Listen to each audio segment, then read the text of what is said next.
లో ఈ నెల ఒక అతిపెద్ద మార్పు.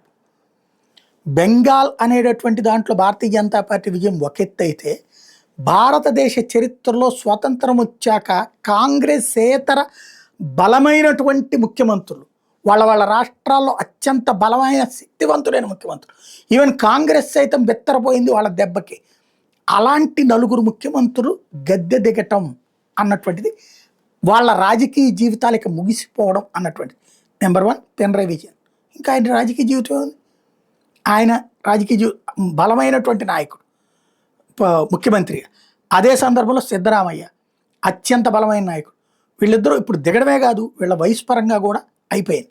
స్టాలిన్ ఇక ఆయన తరం ఆయన కొడుకు ఇచ్చేసినట్టే. ఇక అదే సందర్భంలో చాలా బలమైన నాయకుడు అక్కడ మమతా బెనర్జీ తన రాష్ట్రంలో.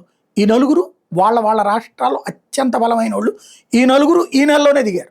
సిద్ధరామయ్య నిన్న దిగితే, మొన్న ఎన్నికల్లో విజయన్ కావచ్చు, స్టాలిన్ కావచ్చు, మమతా బెనర్జీ గారిని దిగారు.